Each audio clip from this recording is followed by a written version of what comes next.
สุดท้ายครูสุดท้าย បាទ បាទគ្រូខ្ញុំមកមើលឃើញជាការត្រេនប្រមូលផលហើយនេះ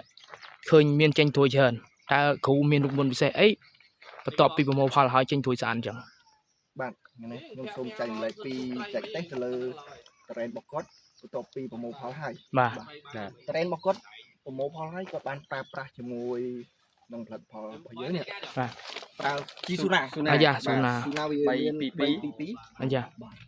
នឹងហ្នឹងយើងមានហ៊ុយមេអាស៊ីតនិងភូមិមេអាស៊ីតទៀត អញ្ចឹង បាទ ប្លែកមិនឆ្នាំនេះ ចេញត្រួយមកល្អលឿន អញ្ចឹងឲ្យតែប្រមូលផលហើយ complete ស៊ូណាមែនទេ បាទ ព្រោះ ហើយយើងប្រើអត្រាច្រើននេះតែសាច់ជា2គីឡូ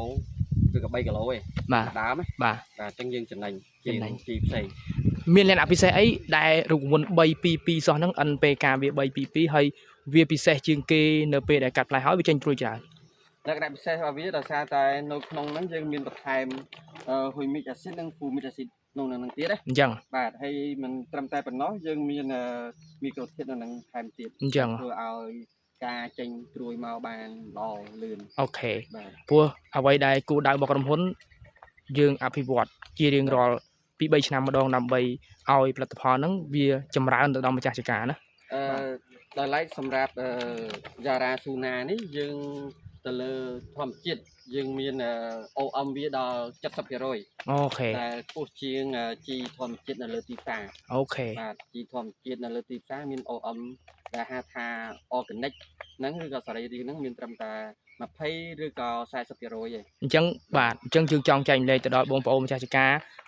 ចង់បានប្រើជីធម្មជាតិល្អ complete ស៊ូណាហើយជា complete កលេចទៅមើល OM ឬក៏ organic matter នៅក្នុងសាច់ជីដែលបញ្ជាក់ពីក្រុមហ៊ុនយ៉ារ៉ាពិតប្រាកដហើយជាពិសេសយើងអាចស្វែងរកជីណាដែលប្រៀបធៀបជាមួយយ៉ារ៉ាស៊ូណាហើយដាក់កម្រិតប៉ុនគ្នាហើយប្រៀបធៀបទៅបងប្អូននឹងដឹងពីគុណភាពនៃការប្រើប្រាស់ជីស៊ូណាអញ្ចឹងឃើញចេញព្រួយស្អាតនេះចេញព្រួយស្អាត 100% តែម្ដង ហើយស៊ូណានេះផងដែរជាបច្ចេកទេសរបស់អឺរ៉ុប